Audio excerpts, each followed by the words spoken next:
Olá, pessoal. Aqui é o professor Bruno Medeiros de História, dia 1º de agosto de 2024, então encerrado o período de férias, voltando aí para o segundo semestre, gravando aqui o primeiro vídeo dessa segunda etapa, aproveitando também o clima das Olimpíadas, fui atrás de exercícios dos principais vestibulares e do Enem que abordaram alguma temática relacionando aos Jogos Olímpicos. Para minha surpresa, achei poucos exercícios, tá? Achei que ia ser bem mais fácil montar essa lista, pessoal, mas não tem tanto exercício assim da parte de história abordando os Jogos Olímpicos. Achei muita questão da parte de química, né, de física, né, aquelas coisas, o arremesso do dardo, né, o doping, coisas do gênero. Mas de história realmente é uma lista curta, tá? Uma lista com 5 exercícios apenas, mas é legal para a gente ir retomando.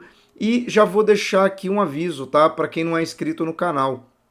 Eu vou fazer uma lista inédita de exercícios, tá? E vou deixar para vocês resolverem e depois a gente vai fazer a resolução. Não sei se num vídeo ou numa live, tá? Mas se você não é inscrito, se inscreve, ativa as notificações, porque em breve eu vou soltar isso aqui na aba da comunidade, beleza? Então vamos aqui para a nossa lista, pessoal.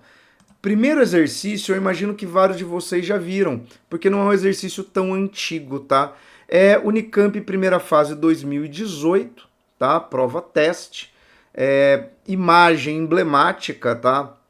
Dos Jogos Olímpicos do México, 68. E aí você tem ali as alternativas. Parece ser uma questão fácil, mas já vou adiantar aqui, consultando ali os dados, tá, da análise da Conveste, né, da correção dessa prova, 67% dos candidatos erraram essa questão. Ou seja, você teve mais da metade das pessoas que prestaram Unicamp em 2018 errando essa questão da primeira fase, pessoal. É aquele pontinho que você perde ali por desatenção. Então, toma cuidado, presta atenção no detalhe dessa resolução aqui. Você tem lá a fotografia, tá? Isso aqui eu tirei um print da própria prova da Convest, tá? Essa lista toda eu printei a prova, tá? É óbvio que aqui eu tive que quebrar em 2 colunas para caber na tela, mas a foto realmente estava em preto e branco. Você encontra essa foto colorida na internet, tá? E aí você tem lá. A foto mostra da esquerda para a direita os atletas Peter Norman, australiano, né, o homem branco, John Carlos e Tom Smith, norte-americanos, no pódio dos 200 metros rasos das Olimpíadas de 68 México. Tá? Então ali você tem os 3 medalhistas, os 2 americanos estão com os punhos erguidos, né? O John Carlos com a mão direita, o Tom Smith com a mão esquerda, né? Eles tinham um par de luvas preta e cada um ficou com uma. O correto seria os dois estarem com a mão direita, mas isso é um detalhe que não muda em nada o impacto dessa imagem. Aí você vê o comando da questão, ó, considerando a imagem acima, né? Ela estava alinhada, e os seus conhecimentos acerca dos movimentos dos direitos civis, né? A questão racial nos Estados Unidos, assinale a alternativa correta. A fotografia registra o ato de resistência de atletas negros que defendiam as propostas de Martin Luther King e a ação pacifista como caminho para a constituição da igualdade racial. E aí, olha o que acontece. Você tem a foto, movimento de direitos civis. Martin Luther King, I have a dream, é isso mesmo, toca alternativa A e vão para as outras, porque o tempo demanda que eu faça o mais rápido possível. Galera, tá errado, tá? Esse gesto do punho erguido não está associado ao Martin Luther King, tá? E aí a maioria errou. Muitos nem devem ter seguido lendo as alternativas, o que é um erro gravíssimo.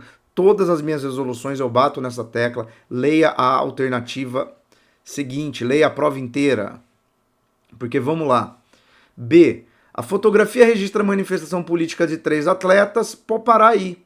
O australiano não está se manifestando. Ele não está participando do ato do Carlos e do Tommy. Ele tá ali alheio, ele tá ali recebendo a medalha dele, tá? Isso significa que ele é contra, que ele é um racista? Não. Tá fora do contexto dele. Faz sentido para os outros dois, que são negros americanos, que se prepararam para isso previamente, né? Isso aí já estava combinado que eles iam fazer. Então já está errada, mas o resto é pior ainda. Defendiu a nação islã e implementação da Ku Klux Klan em todo o território nacional. Nossa, é uma mistureba total. Né? Os três não participam. A Ku Klux Klan é um grupo supremacista branco, tá? Então, é justamente contra isso que o movimento dos direitos civis luta, né? É, né? Então, negros apoiando a Ku Klux Klan seria uma loucura completa.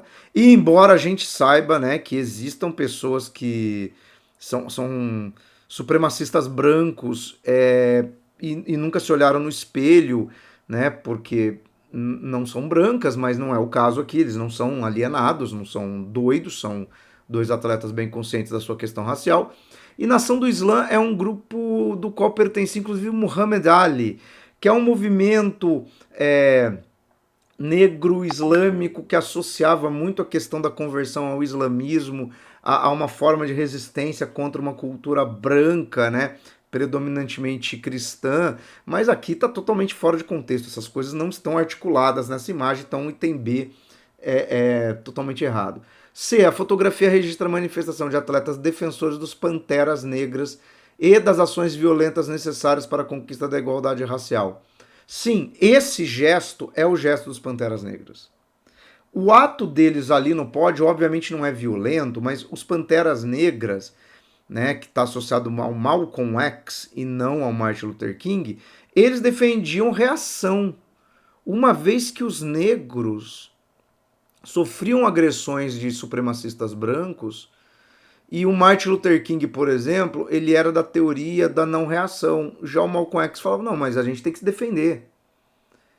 Tanto que o Malcolm X tem uma frase sensacional dele que ele fala, né? Que no caso ele não chama aquilo de violência, ele chama de inteligência. Quando você é pressionado a reagir. Ele chama de sobrevivência, tá? Se alguém quiser se aprofundar nisso, dica de filme, eu sempre falo desse filme, sempre falo de filme, Faça a Coisa Certa, do Spike Lee, tá? Que depois faz o Infiltrado na Clã, né? Um filme mais recente, mas Faça a Coisa Certa, de 89, é um filme fundamental para você entender o que é o debate racial nos Estados Unidos, tá? Então aqui a alternativa correta é a alternativa C. D. A fotografia registra a resistência de atletas e do Comitê Olímpico Internacional que combatiam o sistema de discriminação racial existente nos Estados Unidos da América. Não, olha só na base da imagem, os membros do Comitê Olímpico não estão participando também do protesto. E, inclusive, os atletas foram punidos, tá? Por fazer essa manifestação. Porque o Comitê Olímpico parte daquela teoria de que esporte não tem a ver com política. O que, né, já vou, inclusive, voltar aqui a falar que é uma grande bobagem, né, pessoal? Porque vamos parar para pensar. Os Jogos Olímpicos não são eventos em que você participa como um atleta. Eu participo, é o Bruno participa. Não. Você participa representando um país, ou seja, como que o esporte não está vinculado a questões políticas se você vincula a sua participação aos Jogos Olímpicos a um contexto de estados nacionais e a uma disputa entre estados nacionais, né, por supremacia no esporte, que é, vamos lá, uma forma pacífica e velada quase que de um combate. Como é que você vai dizer que não cabe a manifestação política no esporte quando, por exemplo, você tem países que não convocam jogadores, não convocam atletas por questões políticas?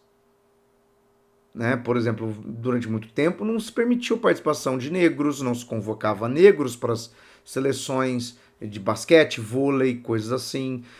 Quando você, por exemplo, pune os atletas russos, né, tirando eles da participação, por questões, óbvio, tem o doping, tem algumas questões, mas, por exemplo, tem questões políticas. E aí permite, por exemplo, a participação de outros países que, pelo mesmo critério, também não deveriam participar. Quando você reconhece, por exemplo, atletas da Palestina, olha que interessante, né? O Comitê Olímpico Internacional, a FIFA, reconhecem nações que não são reconhecidas pela ONU. Então, como é que o esporte não tem a ver com política?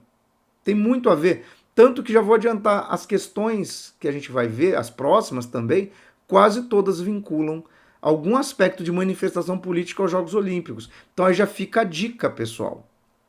Né? Depois a gente pensar, pô, que outras questões podem ser abordadas a partir de um viés de manifestações dentro dos Jogos Olímpicos, tá? Então vamos para a segunda questão. Essa primeira aqui falava então da questão do movimento negro nos Estados Unidos. A segunda é uma questão da Unesp 2011, tá? Prova do meio do ano, tá? Prova de maio. Prova que tinha uma abordagem bem mais clássica, ó. Para os gregos antigos, a ideia de confronto entre oponentes até que um dos contendadores superasse os demais, atingindo um grau de excelência, reconhecido e admirado por todos os circunstantes, era um ritual central da sua cultura. Os gregos faziam com que ele integrasse várias de suas cerimônias, as mais importantes e sagradas. Tá. E aí o texto fala das Olimpíadas gregas, né? Contexto da Olimpíada Clássica da Grécia, que inclusive foi aí uma das questões da abertura dos jogos que causou aquela polêmica toda, né? Porque as pessoas interpretaram ali como uma sátira ofensiva à Santa Ceia e na verdade é um contexto diferente, né? Tem aquela outra tela sobre o Festa dos Deuses e tal, e ali tem a ver com uma questão de celebrações de outras divindades e tal. Eu achei assim, a cerimônia de abertura deu pano para manga, para várias polêmicas totalmente desnecessárias, né? Mas a gente tem que pensar que de fato os Jogos Olímpicos eles surgem num contexto que não é cristão, num contexto em que eles são vistos ali também como uma questão religiosa, né? Já que se pretende de alguma forma entre os homens ver aquele que por ter características superlativas teria algo próximo às divindades, aos deuses do Olimpo, né? Então quer dizer, essa questão da valorização da excelência, né? E aí você tem o seguinte, ó, essas Olimpíadas na Grécia Antiga tinham a função de adequar os corpos dos participantes às necessidades do mundo do trabalho, tornando-os capazes de produzir mais. Mas primeiro vamos lá. O mundo do trabalho na antiguidade é muito associado aos escravos. Então já temos aqui um problema. 2. Não necessariamente as aptidões atléticas dos Jogos Olímpicos são fundamentais ou úteis para o mundo do trabalho, né? A prática física dessa Olimpíada da Antiguidade, que implicava na luta, na corrida, no salto, nos arremessos, né? Principalmente ali do disco, do dardo, né? Que é uma lança, tem muito mais a ver com a preparação militar do que com a preparação para o mundo do trabalho. Então, não é isso, né? Permitiam que a população se divertisse, dissolvendo as tensões sociais e facilitando a dominação política por parte dos governantes. Aqui é uma tentativa da Unesp de fazer você associar um contexto de Jogos Olímpicos a um contexto do pão e circo romano. Então, um pouco estranho, né? Não faz muito sentido. 6. Estavam interligadas a outros aspectos da vida social e religiosa, associando-se a momentos de festa e celebração. A alternativa C é que volta no que o próprio texto fala, né? No final, se integrava às várias cerimônias, eram importantes, estavam ligados a momentos do sagrado, ou seja, os Jogos Olímpicos faziam parte de toda uma gama de rituais, né? D. Estimulava a competitividade e o individualismo, preparando homens para as disputas profissionais da vida adulta. De novo, né? Não tem a ver. Isso aqui parece a alternativa D seria, sei lá, assinalada por um devoto de Pablo Marçal, né? Que acha que correr uma maratona tem a ver com se preparar para o mundo empresarial. Não faz sentido isso aqui. Não é esse contexto. E visavam exercitar e fortalecer os guerreiros, melhorando sua atuação política e militar nos períodos de guerra. Estaria correto se não tivesse essa questão política, porque não necessariamente a preparação militar é uma demanda de preparação política. Né? Então não faz sentido a alternativa C aqui, no caso.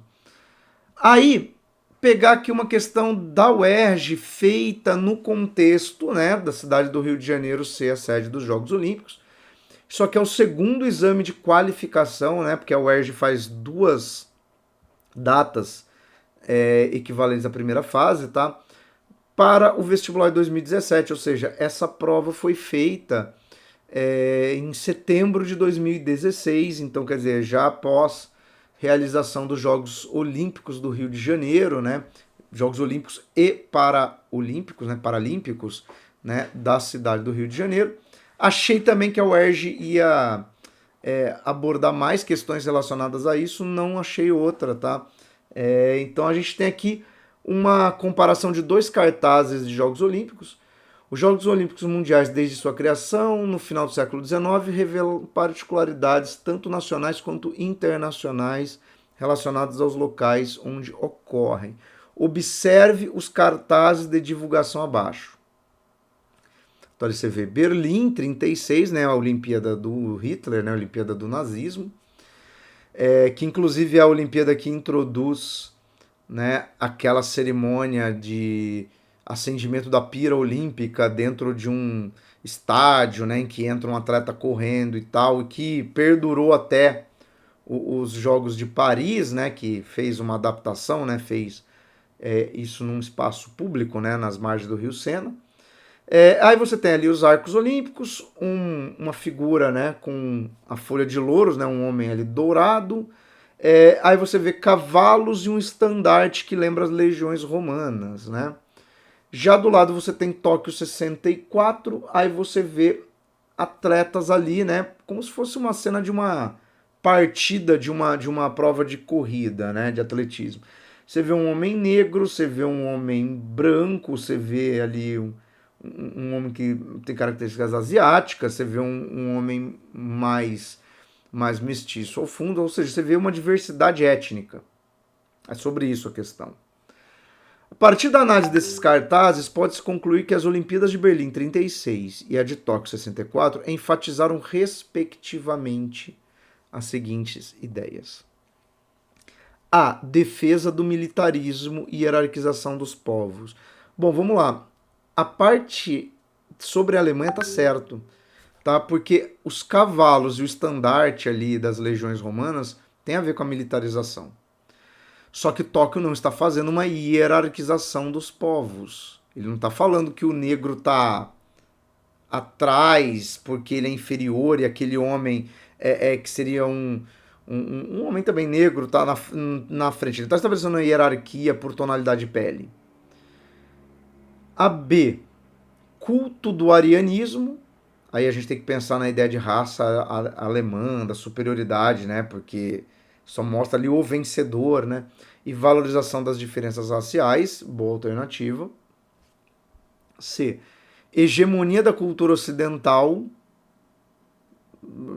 Sim, porque ali a gente realmente só tem uma cultura representada que remete ao mundo clássico.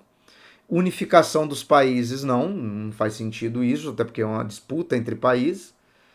D. Exaltação do patriotismo. Pode ser. E evidencia igualdade social? Também não. Então aqui, no caso, é a alternativa B, tá? Sendo que repare que o elemento central para responder essa questão aqui é a análise do cartaz das Olimpíadas, né, de Tóquio, né, os Jogos Olímpicos de 64, tá?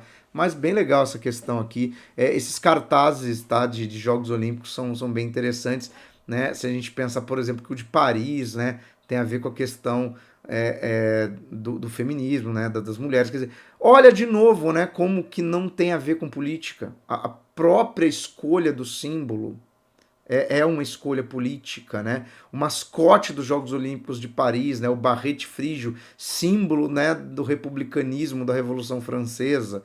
Quer dizer, os Jogos Olímpicos de Paris está deixando muito claro, não, é um evento político, como não é? Né, o esporte tem essa conotação. Óbvio que vinculado também a interesses do Estado, né, galera? Não vamos achar que a França está fazendo algum tipo de afronta ao governo, não é isso. Observe atentamente as imagens e responda as questões. Bom, aqui a gente tem uma segunda fase da FUVEST, tá? Esse exercício aqui é uma FUVEST 2019. De novo, vai falar dos Jogos Olímpicos do México 68, né? Observe atentamente a imagem e depois responda as questões. Tem lá a manifestação contra a repressão de Tlatelolco, México 68, e do lado uma manifestação da Primavera de Praga, Tchecoslováquia. Aí não tem nada a ver com o contexto olímpico, né? Mas são duas manifestações públicas no mesmo ano. Explique o protesto relacionado ao chamado massacre de Tlatelolco ocorrido no México 68. Bom, México, década de 60, países latino-americanos, vamos lembrar, contexto geral, né? Países que viviam sob governos repressivos, governos autoritários, mesmo que alguns países da América Latina não tenham constituído efetivamente ditaduras militares, tá? Mas tem aquela questão do alinhamento aos Estados Unidos, né, do combate ao comunismo, do combate à repressão a manifestações, né, por demandas sociais, políticas. Então, o que é o massacre de Tlatelolco? É um massacre de estudantes que reivindicavam direitos. Então, a gente pode dizer aqui na alternativa A que a manifestação no contexto dos Jogos de 68 era uma manifestação contra o governo mexicano que reprimia movimentos que demandavam maior participação política e questões sociais relacionadas à sua própria população, tá? Basta olhar ali que tem México 68, ano da repressão. Então, dá até para associar com o tipo de discurso que a gente vê quando observa fotografias de marchas contra a ditadura militar brasileira, né, galera? Então, esse tipo de associação entre o contexto brasileiro e o contexto de outros países latino-americanos é bem interessante, tá? O vestibular aborda com bastante frequência. Aí, vamos lá. A B. Explica o protesto relacionado à chamada Primavera de Praga, ocorrida na Tchecoslováquia em 68. Tchecoslováquia, país do leste europeu, país que vivia sob a influência da União Soviética na época da Guerra Fria. 68 tem uma série de manifestações demandando eleições democráticas, ou seja, demandando ampliação de direitos políticos. Tá? Vamos lembrar que o termo primavera a gente usa para Primavera dos Povos do século XIX, Primavera de Praga da década de 60 e Primavera Árabe mais recente. São sempre breves movimentos, breves períodos em que há manifestações de anseio democrático. Tá? Por isso que a gente usa o termo primavera, né? O afloramento de movimentos democráticos, mas que assim como uma primavera dura um pouco tempo, né? Logo tendem a ser suprimidos, mas são manifestações importantes. C. Relacione os dois protestos ao contexto mundial desse período. Bom, pessoal, década de 60, contracultura, né? Ampliação de direitos. Então a gente tem, movimento pelos direitos civis dos negros nos Estados Unidos, movimento feminista, movimentos de jovens contestando a sociedade, pedindo ampliação de direitos políticos, demandas sociais, maior democracia. Ou seja, não importava muito ali o contexto, seja uma ditadura do leste europeu vinculada à União Soviética ou um governo autoritário da América Latina dentro de um contexto capitalista. As demandas por liberdade, democracia e expansão dos direitos eram uma tônica da década de 60, especialmente o ano 68, né, que é o ano das marchas em Paris, uma série de movimentos, vira um clima, né, da época isso. Então aqui era para você relacionar todo esse contexto, também um clássico, né, dos vestibulares, tá? Então, olha aí como é que a Olimpíada se encaixa, né, no fluxo, né, de manifestações políticas de sua época. E aqui a última, que vocês provavelmente vão estranhar muito essa formatação, mas, pessoal, é uma questão do Enem de 2004. tá? Quando a prova ainda era feita pela... Como é que é o nome? Sesgran Rio, tá? Vestibular Sesgran Rio. Então, você tem o seguinte, né? Era uma prova num contexto diferente, tá? A gente tem que lembrar que o Enem dessa época não tem SISU, então era uma prova que você fazia, mas ela não era é, é, aplicada, né? É, com o mesmo princípio que tem hoje. Então o Enem foi todo reformulado, né? O tipo de questão aqui é uma questão muito mais objetiva, mas vale aqui para o nosso princípio, né, de pensar aí numa prova como revisão, né? Então, olha só, isso aqui é a prova de 2004, tá? Não sei se tem a cor aqui, prova amarela, tá? Então a questão 3 é da prova amarela. Peguei aqui para conferir. Ah, tá aqui embaixo. Estou abrindo aqui de novo, mas tá aqui, eu não cortei. Prova amarela. E aí você tem o seguinte, ó. Os Jogos Olímpicos tiveram início na Grécia em 776 a.C. para celebrar uma declaração de paz. Na sociedade contemporânea, embora mantenham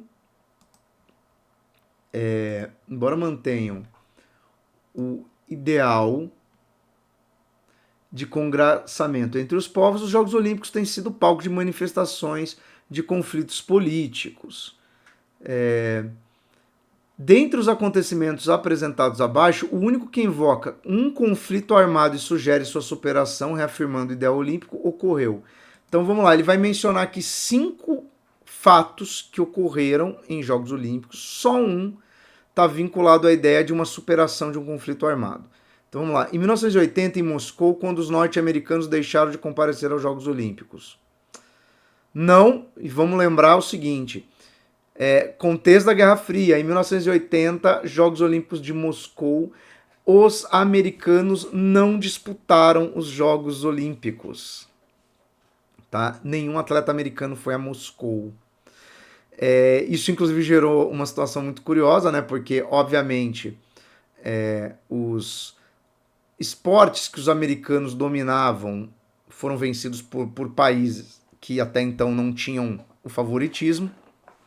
Tá? Tem inclusive um episódio fantástico dos Simpsons sobre isso, em que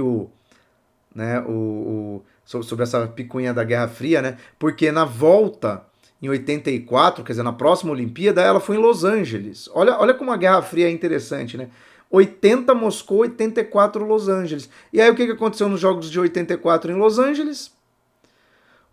Os russos não foram. Então, quer dizer, a gente teve 2 Olimpíadas na sequência em que Estados Unidos e União Soviética, as 2 grandes forças do esporte, não se enfrentaram. Né? Então, assim, olha como é. Mas isso não é resultado de um conflito armado, já que nunca houve uma guerra entre Estados Unidos e União Soviética. Então não pode ser A. 64. Em Tóquio, quando um atleta nascido em Hiroshima foi escolhido para carregar a tocha olímpica. Por quê? Porque aí simboliza o quê? Aquela ideia, né, de, olha, tem americanos ali na cerimônia de abertura, eles estão aqui e você tem um atleta japonês nascido numa cidade bombardeada. Então, quer dizer, uma superação das questões ali, ou pelo menos uma menção à guerra. Pode ser. 56 em Melbourne, quando a China abandonou os Jogos porque a representação de Formosa também havia sido convidada a participar. Sinceramente, não me lembro, não conheço, não me lembro, não daria, né? Eu não nasci em 56, mas vamos ver aqui. Acho que isso não aconteceu.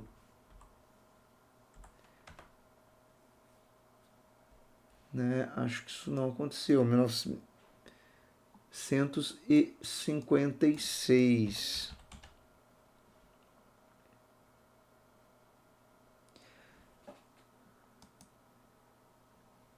Eles não participaram, mas aqui não é uma superação, né? Opa, fechei a janela errada. Não é uma superação. já que mantém-se a rivalidade, né?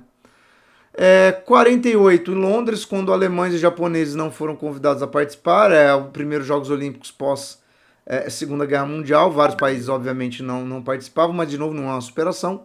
36, quando Hitler abandonou o estádio ao serem anunciadas as vitórias do universitário negro americano Jesse Owens, caramba, né, que recebeu 4 medalhas. Um atleta negro, né, ganhando jogos que a Alemanha nazista queria provar a superioridade da raça alemã. Mas, de novo, isso aqui não é uma superação, né? Isso aqui é um momento ali de tapa na cara do homem do bigodinho, né? Então, não é aqui a alternativa que cabe, a única, né, de uma certa ideia de superação, é a alternativa B, né, que falava ali dos Jogos de Tóquio. Bom, pessoal, essa foi a lista aí sobre Jogos Olímpicos, né? Ficou um pouco longo até esse vídeo, para só 5 questões, mas eu aproveitei para comentar os temas, né? Então, se você gostou, dá joinha, se inscreve e lembrando que vai ter lista inédita em breve, então se inscreve e ativa as notificações, beleza? Um abraço.